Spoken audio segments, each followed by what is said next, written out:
салом тамошобинони гиромӣ, хулосаи хабарҳои муҳими давоми январи тоҷикистонро аз пойгоҳи хабарӣ бомдод бароятон пешкаш мекунем.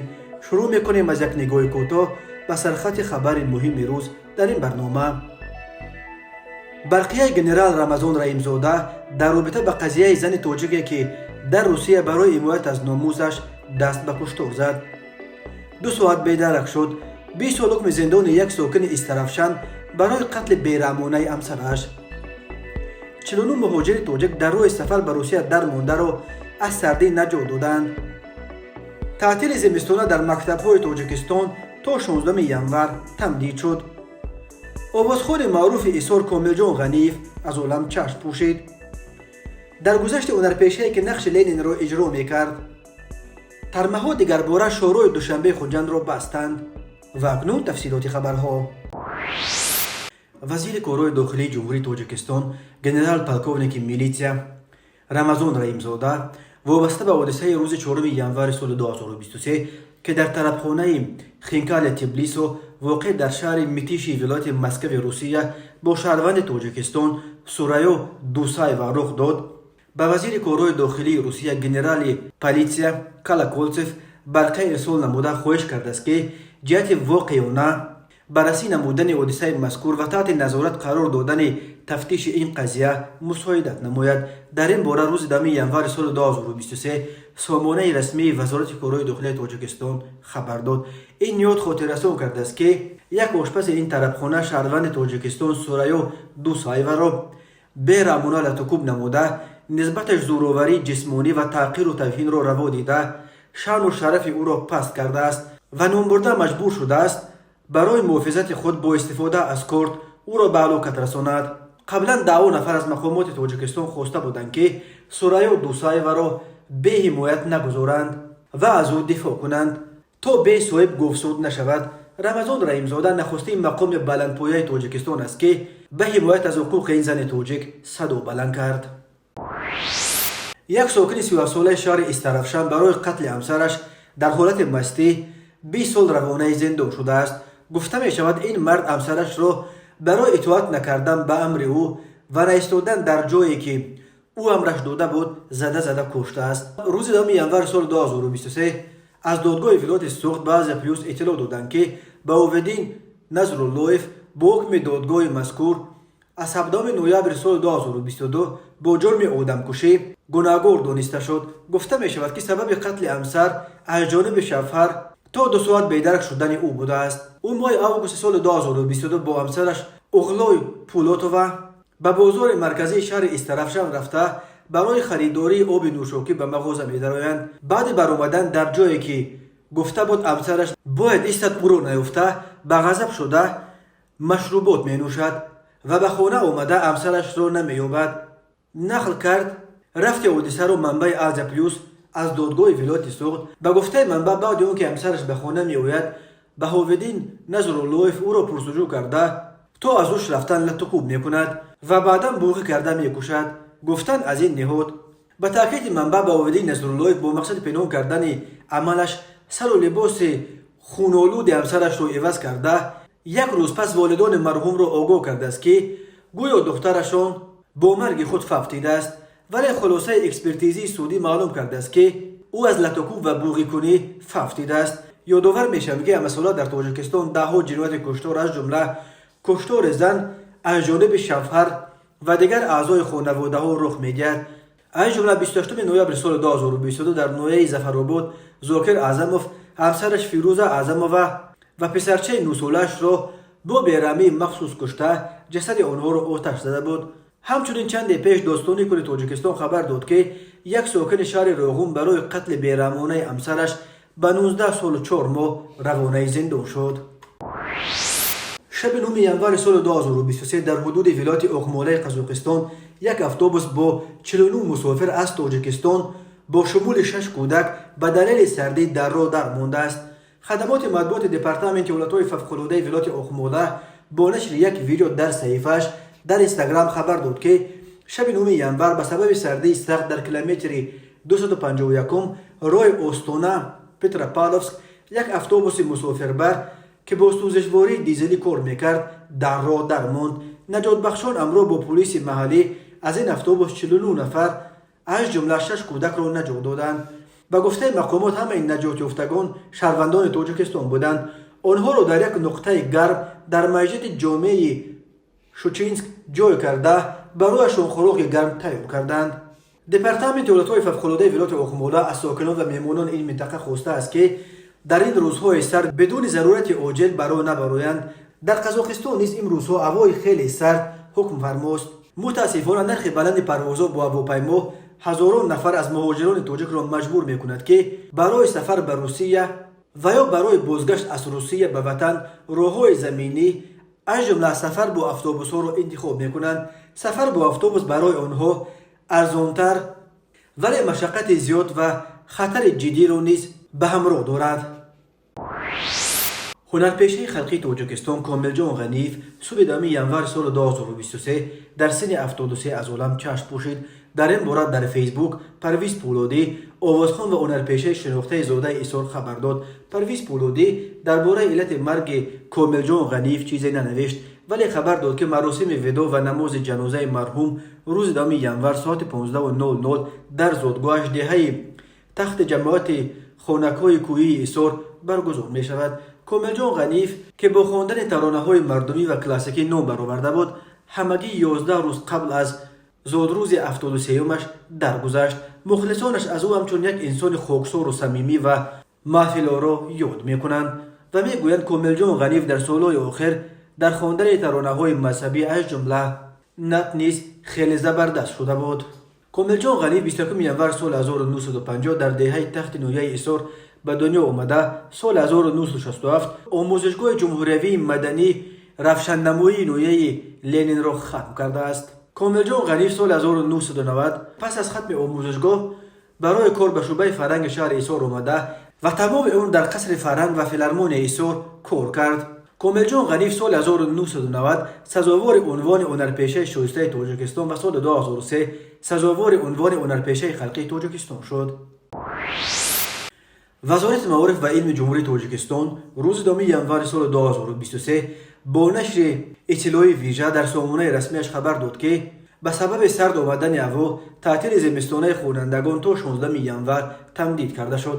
дар иттилоят чунин омадааст: вазорати маориф ва илми ҷумҳурии Тоҷикистон ба таваҷҷӯҳи тарбиятгирандагони муассисаҳои то мактабӣ, хонандагони муассисаҳои таҳсилоти умумӣ, омӯзгорон ва падару модарон мерасонад ки бо дар назардошти сард омадани ҳаво ва бо мақсади ҳифзи саломатии тарбиятгирандагону хонандагон дар асоси фармоиши вазири маориф ва илми ҷумҳурии Тоҷикистон таҳти рақами 35 дар бораи тамдид намудани таътили зимистонаи хонандагон дар муассисаҳои то мактабӣ ва таҳсилоти умумии ҷумҳурии Тоҷикистон новобаста аз шакли ташкилию ҳуқуқӣ таътили зимистонаи хонандагон то 16 январи соли 2023 тамдид карда шуд. гуфта мешавад ба ин тартиб машғулиятҳо дар муассисаҳои то мактабӣ ва таҳсилоти умумӣ аз 16 январ оғоз гардида, соатҳои дарсӣ дар давоми таътил иҷро нашуда, тибқи ҷадвали алоҳидаи тасдиқгардидаи дарси иловагӣ дар нимсолаи дуюми соли 2023 аз ҳисоби таътили баҳорӣ ва тобистона ҷуброн карда мешавад. Кумитаи ҳолатҳои фавқулоддаи Тоҷикистон бо такя ба маълумоти ҳавошиносон ҳушдор дод ки рӯзҳои 2-14 январ бар асари ворид гардидани ҳавои сард аз самти Аврупоии Федератсияи Русия дар қисмати бештари қаламрави ҷумҳурӣ ҳаво сард мешавад ва барфи шадид меборад. рӯзҳои 11-14 январ дар водиҳо ва ноҳияҳои назди кӯҳии ҷумҳурӣ дамои ҳаво шабона 8-13 дараҷа то 14-19 дараҷа сард ва рӯзона 2-7 дараҷа ё 7-12 дараҷа хунук мешавад. дар ноҳияҳои кӯҳӣ шабона ҳарорати ҳаво аз 11 то 16 дараҷа ва аз 19 то 24 дараҷа коҳиш ёфта, дамои рӯзона 15 то 12-17 дараҷа хоҳад буд. рӯзҳои 14-16 январ дамои ҳаво дар ноҳияҳои кӯҳӣ коҳиш меёбад ва то ба 32-37 дараҷа сард мешавад. дар булункӯли ноҳияи Мурғоб бошад ҳаво то 50 дараҷа сард хоҳад шуд. 2 январ ба шаби 11 январ дар аксари ноҳияҳои ҷумҳурӣ ҳамчунин дар ағбаҳо барфи пуршиддат меборад. дар роҳҳои мошингард хатари яхбандӣ вуҷуд дорад.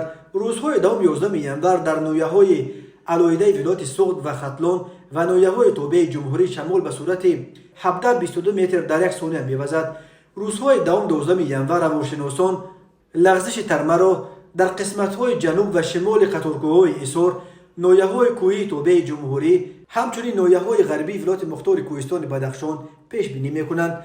در این رابطه کمیته ولایت‌های فوق‌العاده از شهروندان دعوت می‌کند که در این روزها از سفرها خودداری در راه‌های کوهی بدون ضرورت تعجیلی محدود نموده، از کارهای کشاورزی، چرانیدن چاروا، ماه داری، غنچین ایزم و شکار در منطقه‌های کوهستان خودداری کنند.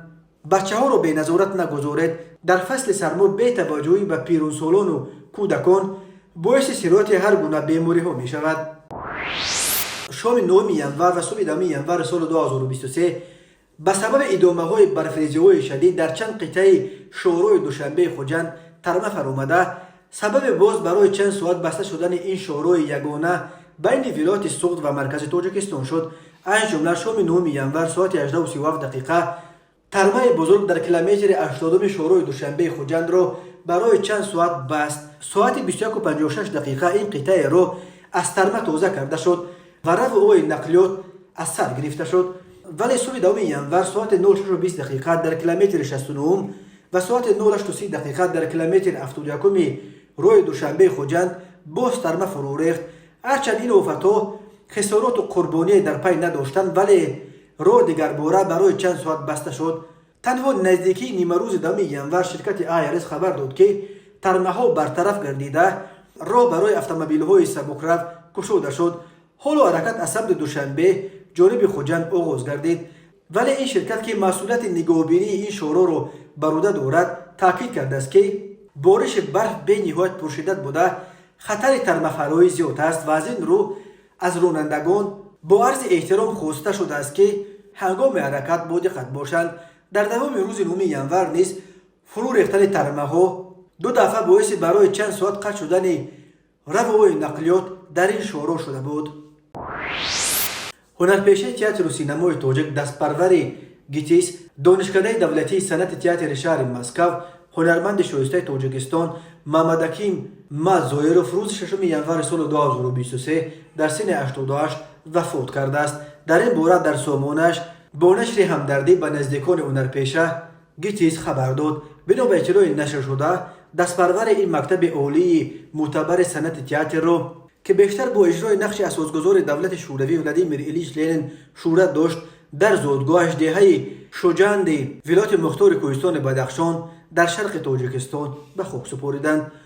محمدکیم مامزویروف 16 مای سال 1935 در دهه شجاند در کوهستان پامیر دیده به جان گشوده، هنوز سال 1960 استودیوی تاجیکی گیتیس را خلق کرده بود. او سالهای زیاد در صحنه‌های تئاتر موسیقی و دراموی به نام پوشکین شهر لنین‌آباد و تئاتر اکادمی به نام لاهوتی هنرنمایی کرده است.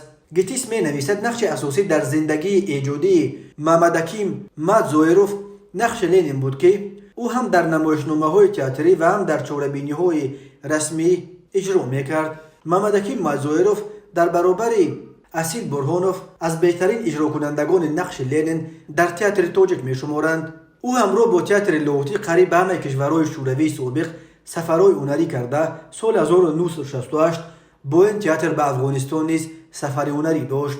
مامزویروف سال 1999 سزاوار عنوان هنرپیشه شایسته تاجیکستان شد. 8 ینور سال 2023 تخمینا ساعت 20:00 راننده اتومبیل تمغه اوپل استرا قربانزاده خورشید سال تولدش 1980 ساکن نویه وخش هنگام حرکت از سمت مرکز نویه به سمت جماعت شهرک کیروف همین نویه از عهده دوره واسطه نقلیات نبر آمده به نابالغ اسلامزاده یوسین سال تولدش 2016 ساکن نویه مذکور را پخش نموده است. در نتیجه نابالغ اسلامزاده جراحات گوناگون جسمانی برداشته در بیمارخانه بستری گردیده 9 ینور سال روان به هلاکت رسیده است. از روی این حادثه تحقیقات ادامه دارد.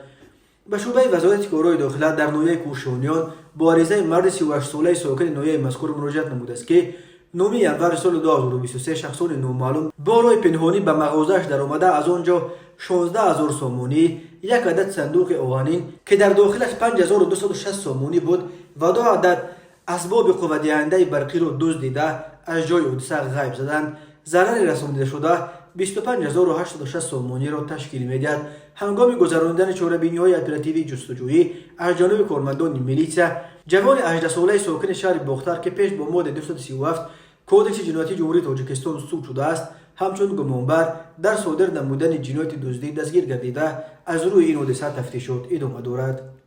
ضمن گذراندن چاره‌بینی‌های اپراتیوی جستجویی از جانب کارمندان شعبه وزارت کارهای داخله در ناحیه وخش، در اساس عریضه‌های ساکنان ناحیه مذکور جهت از جانب شخصان نامعلوم دزدیده شدن مالکیت شخصان، یک نفر ساکن ناحیه را همچون گمانبر در صادر نمودن سلسله دزدی‌ها دستگیر نمودند. این نفر شهروند نظرف منوچهر سال تولد 2001 ساکن ناحیه وخش که پیش با ماده 244 کودکس جنایتی جمهوری تاجیکستان سود شده و از این به خود خلاصه لازمی نبرآورده در حالت ریسیدیو دست به صادر نمودن جنایت دزدی زده است. نامبرده شبانه هنگام در خواب بودن صاحب ملک غیر قانونی وارد منزل استقامتی شهروند ناحیه وخش گردیده از آنجا جواهرات طلایی، تلفن‌های موبیلی، تلویزورها، قالین‌ها، همچنین قسم‌های احتیاطی автомاشین شهروندان از قبیل چرخ‌های автомاشین و اکومولاتورها دزدیده از جای حادثه غیب زده است. گمانبر شونده نظرف منوچهر عین زمان در حبس پیشکی قرار داشته، نسبتش در شعبچه تفتیشاتی شعبه وزارت کارهای داخلی ناحیه وخش پرونده جنایتی با ماده 244 قسم 2 کودکس جنایی جمهوری تاجیکستان آغاز گردیده تفتیشات ادامه دارد. تماشابینان عزیز و گرامی، این بود مرور به خلاصه چند خبر مهم امروز تاجیکستان.